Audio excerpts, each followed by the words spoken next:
Good morning, St. John's. I hope you're doing well. I had one of the most amazing conversations this week with one of our seniors from the church. She's almost 98 years old, and we were just talking about life.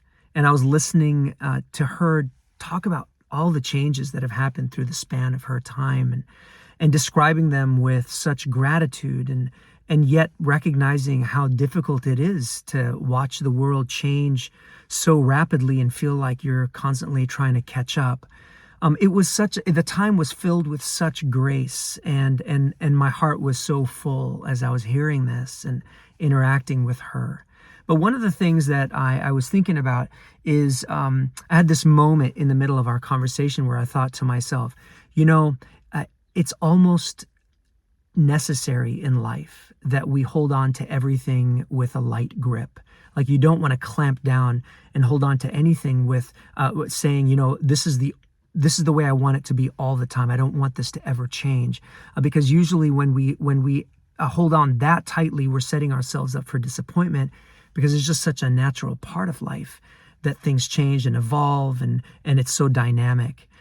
And so what if we just appreciated every moment that we had with deep gratitude, and maybe even more so knowing that things are going to change?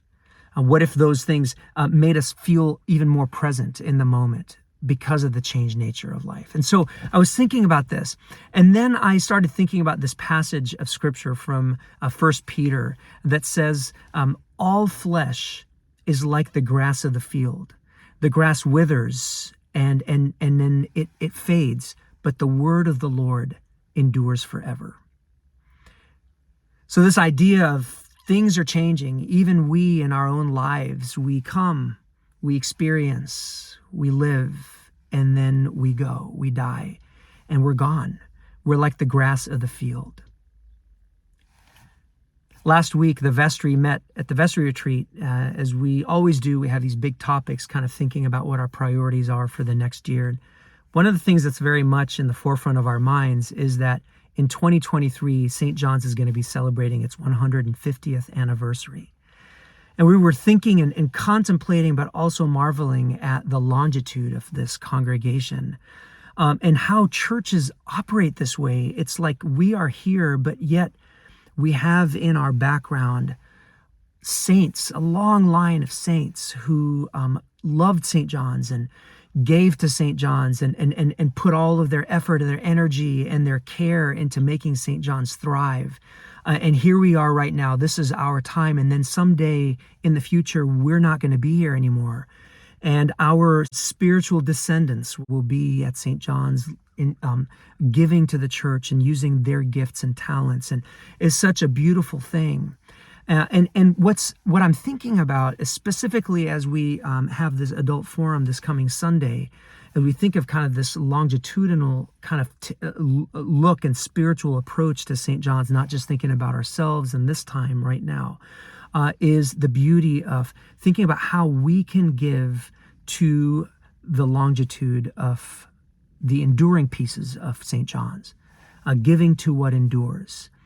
And where we are today as a church is very much because of those who gave for the enduring things of our congregation.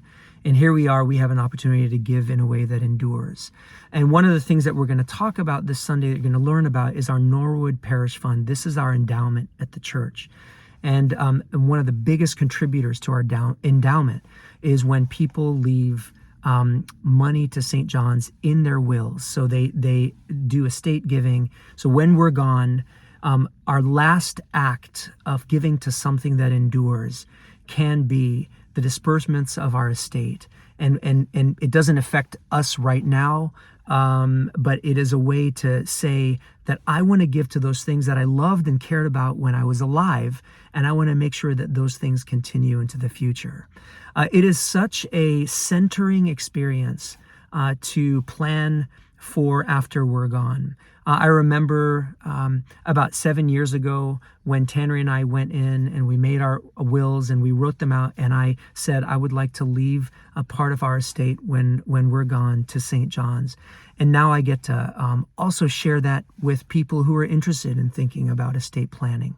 And so we're going to learn a little bit more about that. And what I want to invite you to consider today is how you can be a part of continuing to give to what you love, to what you value now, so that people down the road can also enjoy and flourish and grow because of the enduring vision that you have. So I look forward to seeing you on Sunday if you're able to attend. If you can't attend the adult forum, I invite you to reach out to me, and I can put you in touch with Earl O'Donnell, who is the head of our planned giving ministry, which is a part of the Norwood Parish Fund, part of our endowment. And he would be more than happy to chat with you about the practicalities, about how do you go about doing this. So it doesn't matter how old you are, whether you feel like you're nearing the end of your life or you're right in your most vibrant years, I invite you to consider the ways in which you can give to what endures. God bless you, St. John's. Thank you for all that you do. I look forward to seeing you on Sunday.